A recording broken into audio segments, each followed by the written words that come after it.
Kekristenan hari ini adalah kekristenan yang pudar, garam yang hambar, terang yang redup, menjadi kekristenan tanpa salib.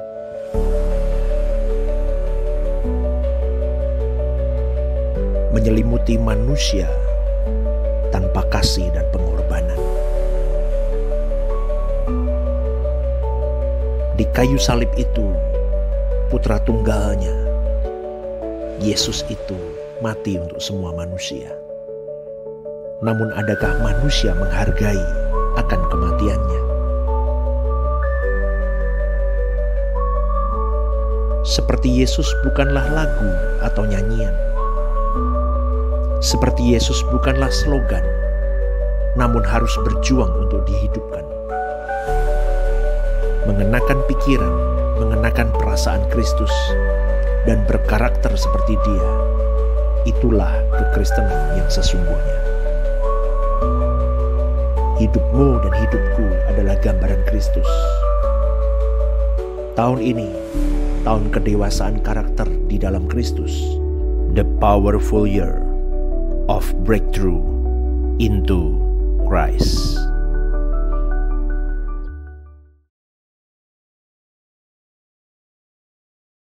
Hari ini tema yang mau saya berikan tidak seberat biasanya.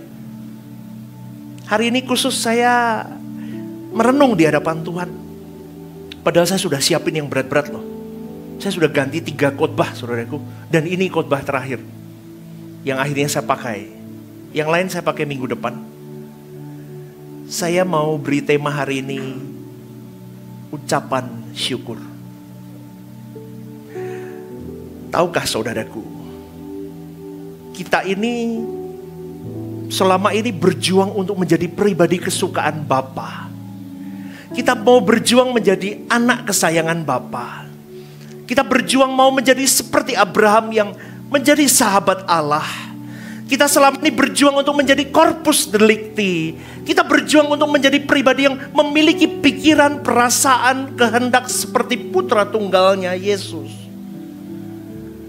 Tetapi tahukah saudaraku, pengenalan kita akan kebenaran itu seringkali menjadi sesuatu yang mentok. Kenapa? Karena kita tidak pernah mengucap syukur dalam hidup ini. Bagaimana Anda bisa menjadi sahabat Tuhan, menjadi pribadi yang berprestasi di mata Allah Bapamu, kalau engkau tidak pernah mengucap syukur dalam hari-hari hidup?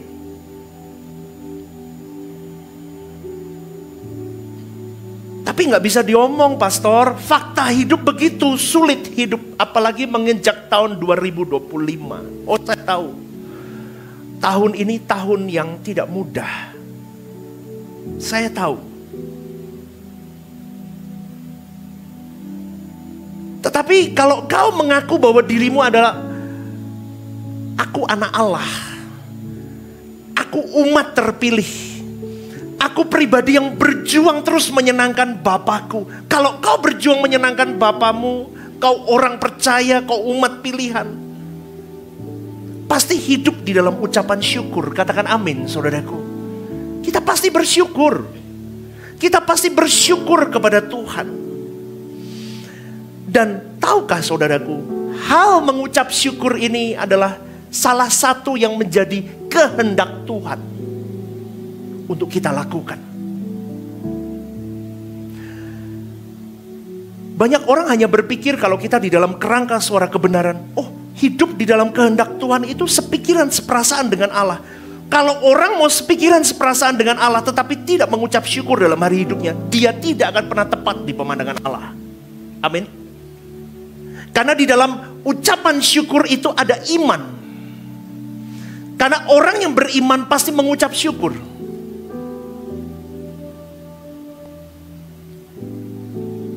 Bagaimana dengan kau dan saya? Kerangka berpikir kita terlalu tinggi. Kita lupa untuk hal-hal yang kelihatannya sepele tapi sulit dilakukan. Hidup di dalam kekudusan. Kau tidak kudus ketika engkau tidak bersyukur. Engkau sudah menodai yang namanya kekudusan ketika engkau tidak bersyukur, engkau menggerutu, engkau mengumpat.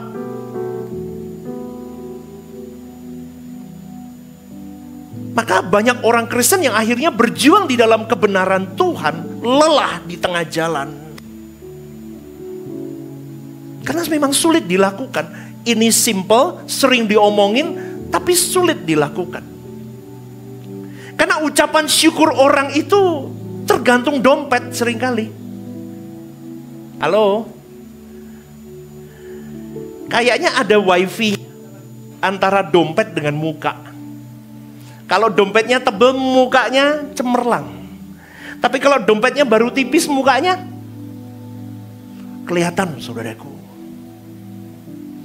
Saya sadar akan hal ini, saudaraku, ketika 1 minggu ini, ketika orang tuh kalau sakit, saudaraku, bisa ketemu Tuhan. Di dalam lemah tubuhmu, kau bisa menjumpai Tuhan. Kau bisa interaktif dengan Dia lebih. Tahu nggak, saudaraku? Di dalam ayat mana ya, sebentar ya, saudaraku. Tadi saya dapat Roma 12 ayat 3 dikatakan begini. Berdasarkan kasih karunia yang dianugerahkan kepadaku, aku berkata kepada setiap orang di antara kamu, janganlah kamu memikirkan hal-hal yang lebih tinggi dari yang patut kamu pikirin. Tetapi hendaklah kamu berpikir begitu rupa sehingga kamu menguasai dirimu menurut ukuran iman yang dikaruniakan Allah kepada kamu masing-masing. Saudaraku, banyak orang tidak bersyukur dalam hari hidupnya karena dia memikirkan hal-hal yang lebih tinggi dari kapasitasnya.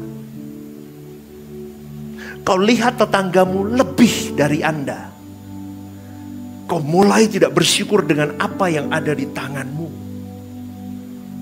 Ketika kau melihat istri orang lain, kau melihat istrimu, kau tidak bersyukur dengan apa yang ada di tanganmu.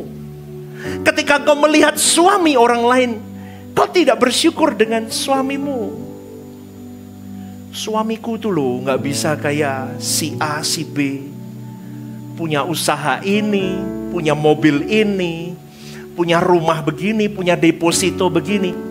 Bapak Ibu, kalau suamimu punya paket lengkap, gak mau sama kamu.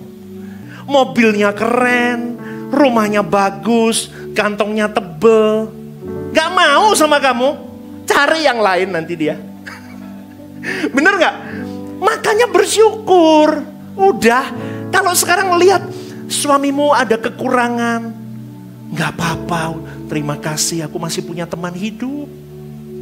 Halo, sayangi, nanti kalau sudah gak ada, kamu menyesal loh. Nanti dikubur, ditangisin, sampai tiduran di liang lahat. Percuma, waktu hidup tuh loh disayang. Senggo, suaminya disayang dulu yuk, sekarang dipeluk yang bawa suami. Aduh, istri, suami-suami, kalau Anda lihat istrimu, korak koyo bojone koncoku itu loh. Pagi dimasain, misalnya begitu ya. Pagi dirawat, mau pergi kantor aja dibawain tas, disayang-sayang dulu. Pi, hati-hati ya, kerja yang baik, Tuhan berkati, dicium-cium. Ki bojo gue, cek dasteran, cek turu meneh. Wes masak dewe, ya berangkat ya Mi, ya wes mangkat. Mulai. Tidak ada ucapan syukur, Anda mulai. Kalau aku punya istri begitu. Aduh, kalau istrimu sempurna ya. Mukanya begitu cantik, bisa ngerawat kamu, bisa masak, bisa semuanya, ngajarin anak, nyari duit semua. Tak kasih tahu, tidak mau sama kamu. Ngerti Bapak Ibu? Jadi nggak usah begitu. Belajar untuk kita itu bersyukur setiap hari. Kita mau gali, saudaraku, mengapa kita harus mengucap syukur dalam hidup ini? Kenapa sih, Pastor? Karena begini, 1 Tesalonika 5 ayat 18, tolong tampilin. Kalau hari ini kau cuma naik sepeda motor, bersyukur. Untung masih punya sepeda motor daripada naik sepeda. Amin. Keringetan ke gereja naik sepeda. Kalau hari ini kau punya naik sepeda atau tidak punya apa-apa pastor, naik Grab, bersyukur. Berarti kau masih punya uang buat bayar Grab. Enak kan hidup begitu? Kalau hari ini kau tidak punya apa-apa, nggak punya uang, kau punya kaki, jalan kaki. Bersyukur kau masih punya kaki yang masih bisa daripada kau duduk di kursi roda susah. Ini coba. 1 Tesalonika 5 ayat 13. Dan supaya kamu sungguh-sungguh menjunjung mereka dalam kasih. Karena, sebentar. 1 Tesalonika 5, 18. Adikku sayang. Ya, 18. Makanya kau tidak ketemu sama khotbah saya, saudaraku. Oke. Mengucap syukurlah dalam, yuk baca bareng-bareng. 1, 2, 3. Mengucap syukurlah dalam, sebab itulah yang apa? Di dalam Yesus bagi. Saya tanya Bapak Ibu, ini perintah Allah bukan? Ini kata kerja, kalimat perintah. Harus dilakukan. Mengucap syukur. Banyak orang Kristen yang berkata, aku mau menjadi corpus delictimu. Menyenangkanmu. Tidak bisa. Kamu tidak bersyukur. Tuhan tahu hatimu. Mulutmu ngomong menyenangkanmu, pikiranmu, hatimu. Tuhan tahu sampai detail. Sampai ke mikro-mikro hatimu. Tuhan lihat kau tidak bersyukur. Maka kau tidak bisa klimaks menyenangkan Tuhan. Jangan dimatiin. 1 Tesalonika biar tampil. Saudaraku, ucapan syukur itu kalau kita lakukan, kita belajar mengucap syukur dalam segala hal. Itu adalah bentuk kita taat kepada Tuhan. Katakan amin, saudaraku. Kita taat kepada Tuhan karena aku mengikuti perintahmu. Karena kau sendiri yang berkata, mengucap syukurlah dalam segala hal. Ketika aku hari ini, Anda hari ini mengucap syukur, kita sedang menghormati perintah Allah. Ketika kita bersyukur, kita berkata, aku menghormati otoritasmu atas hidupku Tuhan. Saya akan jelaskan lebih dalam. Karena kenapa kita menghormati otoritas Allah? Karena dengan kita mengucap syukur, ini tanda aku menyerahkan hidupku atasmu Allahku. Dan biar segala rencanamu terjadi atasku. Total, klimaks, optimal. Itu orang yang berani mengucap syukur. Karena kalau kita tidak bersyukur dalam hari-hari hidup, kau sedang menolak rencana dan kedaulatan Allah secara tidak langsung. Ini ya, dengar baik-baik. Sebab itulah yang dikehendaki Allah di dalam Kristus Yesus. Imanmu dan imanku kepada siapa? Tuhan ya? Iman kita kepada siapa? Tuhan Yesus.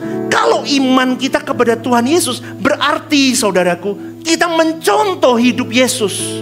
Loh, memang Yesus mengucap syukur, pastor? Oh iya, ketika dia mengajarkan kebenaran yang diajarkan kemana-mana, berbondong-bondong 5.000 laki-laki mengikuti dia, belum istri dan anak-anaknya. Hari itu dia mengucap syukur atas roti dan ikan yang ada di tangannya. Coba Anda lihat di titik ini, saudaraku. Pribadi Tuhan Yesus mengajarkan kepada engkau dan saya mengucap syukur apa yang ada di tangannya. Maka engkau dan saya ketika beriman kepada pribadi Yesus, kita harus belajar mengucap syukur apa yang ada di tangan kita hari ini. 5 roti 2 ikan bisa menjadi 12 keranjang, 5.000 untuk menutup 5.000 lebih itu. Coba Anda bayangkan, dari kata ucap syukur, depan power of ucap syukur bisa mengubah keadaanmu. Hari ini orang lupa untuk mengucap syukur dan keadaannya tidak pernah berubah. Kenapa? Dia hanya melihat masalah, melihat kekurangan, melihat negatif side, melihat segala sesuatunya tidak benar di hadapannya. Dia menggerutu, mengumpat banyak hal. Dari perkataan seseorang bisa terlihat apa yang menjadi isi hatinya. Dari kalimat yang keluar dari mulut seseorang akan terlihat apa yang menjadi isi pikiran, perasaan, dan kehendaknya. Maka orang yang mengucap syukur akan terlihat juga dari semua ucapannya, semua tindak tanduknya. Yesus tahu jumlahnya gak cukup, tetapi dia tetap mengucap syukur. Maka ketika kita bersyukur, kita menunjukkan bahwa aku tunduk pada kehendak-Mu Tuhan. Bahkan ketika aku tidak memahami apa yang menjadi rencana-Mu atasku, aku tetap mengucap syukur. Amin Bapak Ibu. Amin Bapak Ibu. Berikan tepuk tanganmu untuk Tuhan. Hal kecil tapi sulit dilakukan. Hal yang biasa diomongin oleh banyak orang tapi tidak banyak orang melakukan.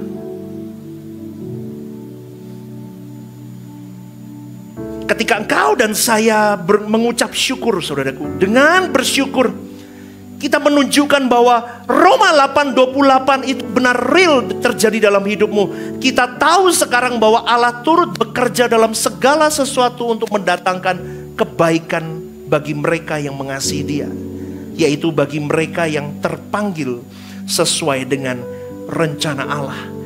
Dengan bersyukur, apapun di depanmu hari ini keadaan hidupmu, kalau kau punya rasa syukur yang lebih kau kobarkan, saudaraku, kau akan menangkap semuanya ini dengan respon yang positif. Kau tangkap, kau tangkap, kau tangkap, kau tangkap. Kau akan cepat terbang tinggi, optimal di hadapan Allah. Kalau engkau tidak bisa memiliki ucapan syukur, ketika ada badai, kau tangkap yang negatif, kau remuk. Kau tangkap lagi masalah lagi, kau remuk. Remuk, remuk. Dan ketika semua ini remuk, saudaraku, kau akan semakin tenggelam, tenggelam, tenggelam, tenggelam. Gak usah lihat yang neko-neko. Sekarang ini begini loh. Aku mau punya iman kepada Yesus, berarti aku hidup meletakkan seluruh pikiran, perasaan, kehendakku, rencanaku, visi misi hidupku seperti Tuhan Yesus saja. Visinya menyelesaikan pekerjaan Bapa di bumi ini sampai optimal, berkelas, nilainya berprestasi, ranking. Itu visi kita. Misinya membawa banyak jiwa untuk kenal yang namanya kesucian hidup melalui hidupku. Amin. Mengajarkan kepada banyak orang yang saya kenal melalui hidupku untuk bertanggung jawab hidup. Gak boleh males. Optimalkan. Kalau hari ini kau bisa kerja 8 jam, kenapa gak 10 jam? Kenapa gak 12 jam? Kenapa gak 14 jam kalau kamu sehat? Kenapa gak 16 jam? Kenapa gak kau kerahkan seluruhnya? Dan yang terakhir, bawa banyak jiwa dari tanggung jawab hidup, kesucian hidup. Tak kasih tahu tujuan kita hidup kemana? Ke langit baru, bumi baru. Maka bersyukur kalau hari ini kau sedang diproses Tuhan masuk di dalam lembah yang sulit. Semakin sulit seseorang hidup, semakin tajam kau menangkap sinyal Tuhan, semakin cepat kau melesat. Orang kalau semakin dibentuk Tuhan semakin cerdas, saudaraku. Kalau dia mau dibentuk, teachable spirit. Banyak orang Kristen tidak punya teachable spirit.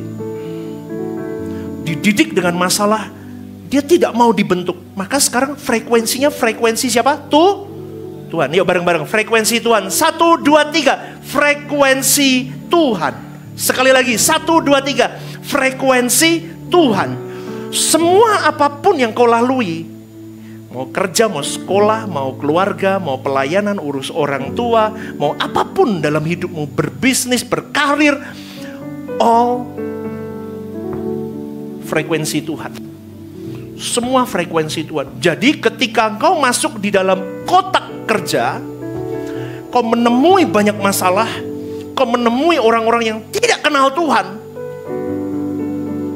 baik itu pimpinanmu, teman sekerjamu, atau siapapun, masalah di situ. Ingat, cantolannya frekuensi Tuhan. Jadi kau minta hikmat Tuhan seperti Yesus. Dia berdoa. Dia berdoa, dia mengajarkan kepada engkau dan saya berdoa kepada Bapaknya. Minta hikmat. Bukan pakai kemampuanmu, gak bisa saudaraku. Aku mau bersyukur Bapa, tapi jujur aku sulit, ngaku aja. Aku sulit, hatiku sakit Tuhan. Hatiku remuk.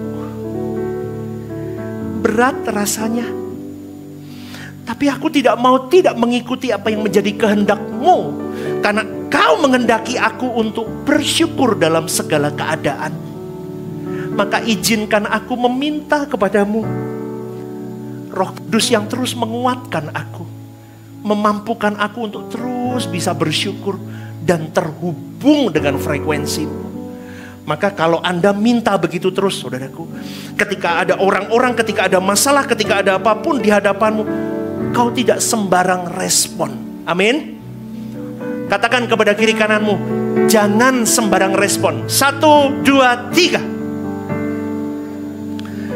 Kalau sembarang respon, rusak. Kau akan menularkan persungutan, pertengkaran, pertikaian di sekelilingmu.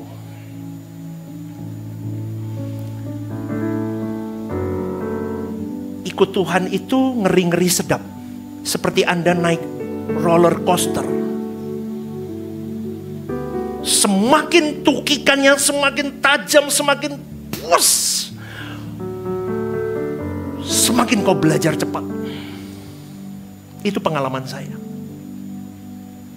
Tapi kalau kau tidak punya roh teachable spirit, kau tidak mau dididik, kau tidak mau diajar, ketika firman ini disampaikan, saudaraku, terima itu sebagai seorang murid. Katakan amin. Aku murid Tuhan. I catch, saya makan ini, saya hidupi, saya renungkan, saya berjuang lakuin.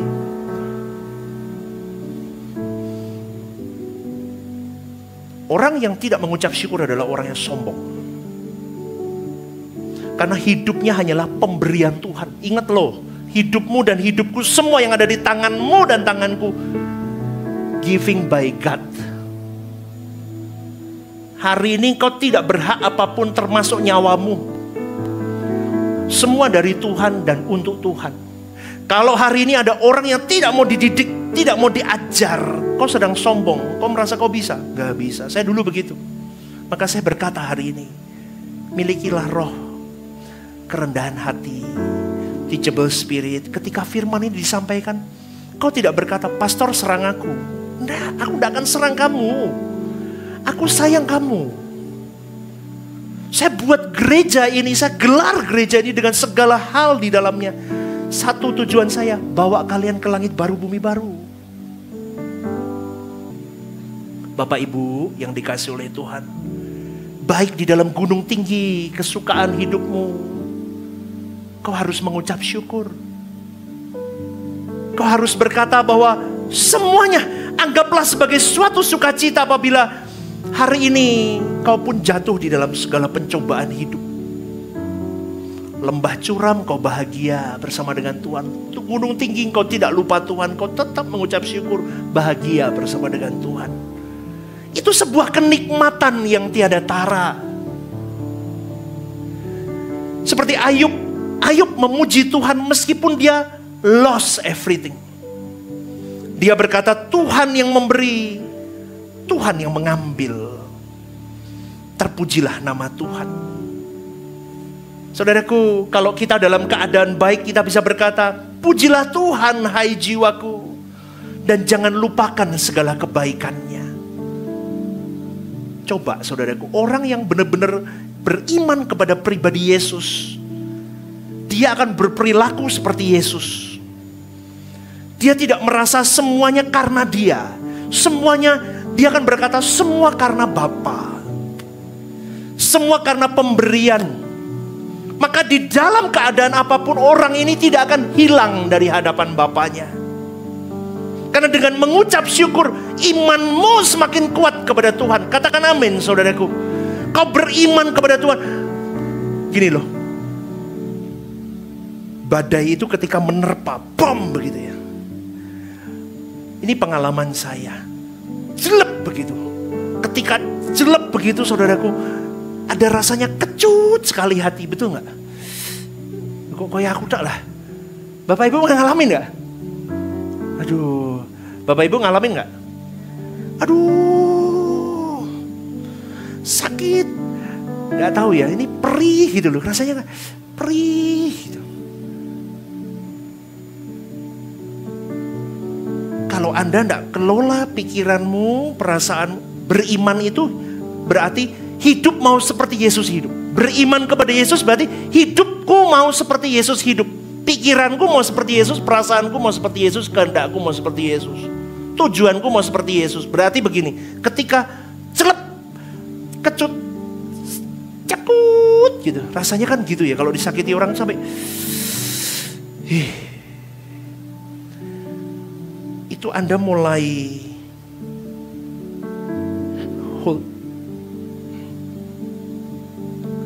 jangan keadaan kau lepas diombang-ambing sama keadaan. Gak boleh.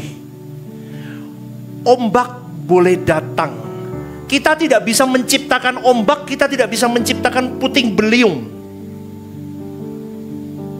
Tapi kita bisa menciptakan bagaimana kita berselancar di ombak itu. Amin. Amin. Ketika ombak itu hadir, kau harus berselancar penuh. Seperti Yesus berselancar di Taman Getsemani. Dengan segala keadaannya, ketakutannya, itu campur aduk sampai dia berpeluh darah. Hari ini engkau dan saya manusia seringkali kan pusingnya karena keadaan hidup. Betul ya? Kau lihat bagaimana kau menghidupi. Kalau kau beriman kepada Tuhan, nanti Tuhan akan bukakan satu-satu. Nak, kamu kurang bijak dalam keuangan. Coba kamu lebih hemat. Itu nanti Tuhan. Nggak usah tiap hari pergi nak, masak di rumah. Itu nanti akan satu-satu saudaraku. Nggak usah tiap hari jajan lu. Ya habis dong duitmu tiap hari makan luar. Nanti di akhir bulan kau mengeluh sama Tuhan. Lord, aku punya masalah dengan finansialku. Hidupku pusing Tuhan. Aku buat bayar listrik gak ada. Lah Senin sampai Minggu kau dor tiap hari, sehari 3 kali kau makan luar. Habis saudaraku duit.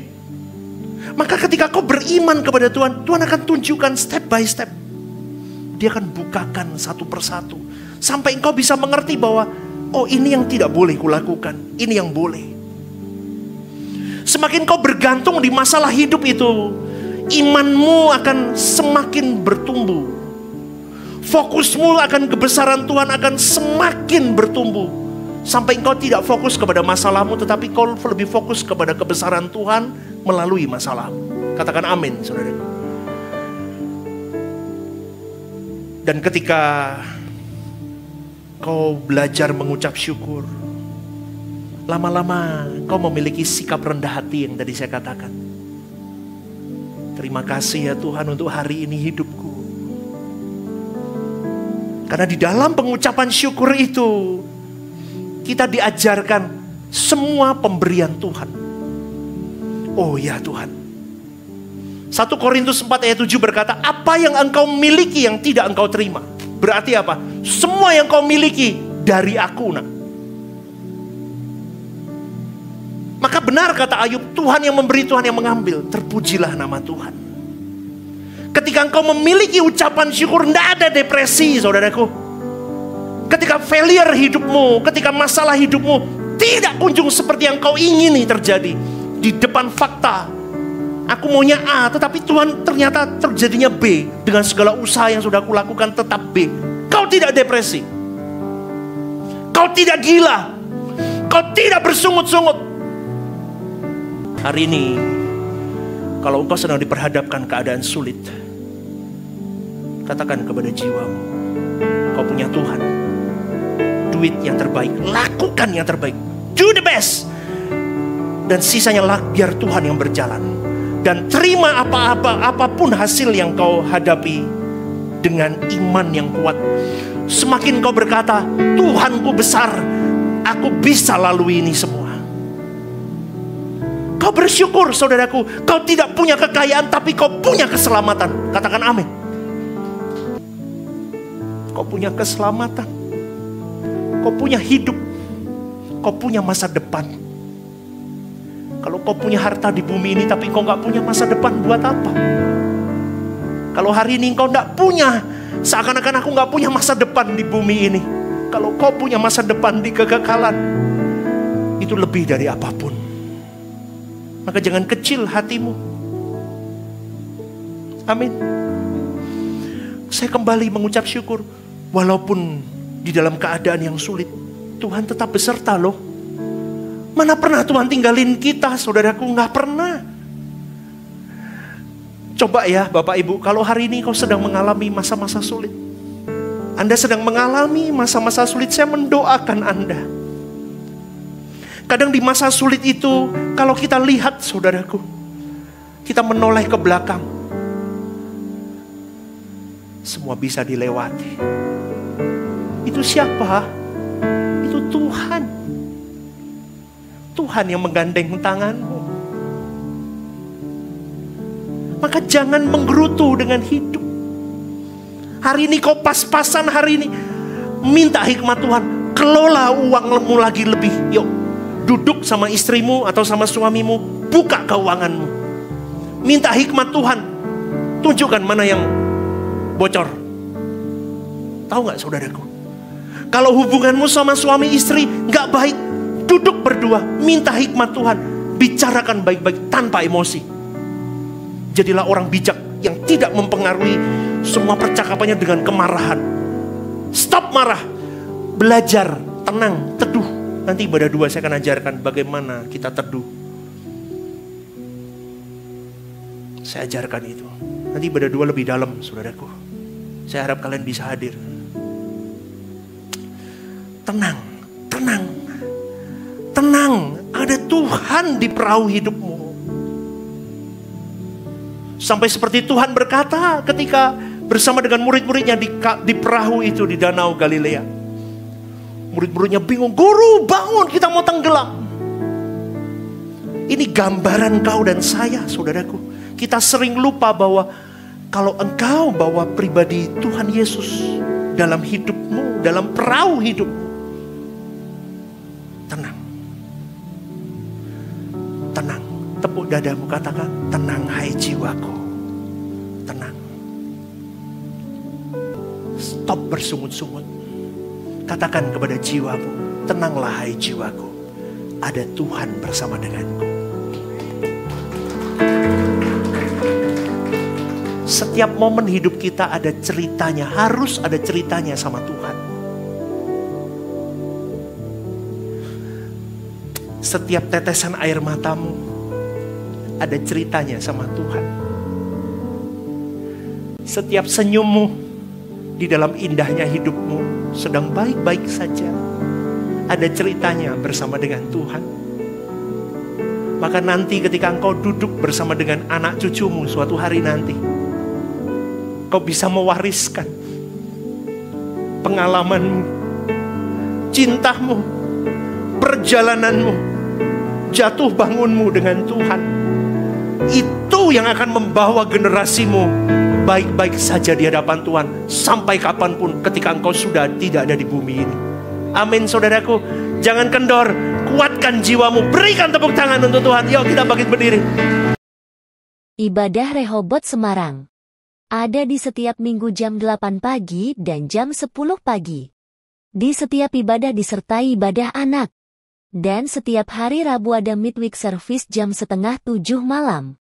Hangout Club diadakan setiap Jumat, minggu pertama di sekretariat gereja, jam 6:30 malam.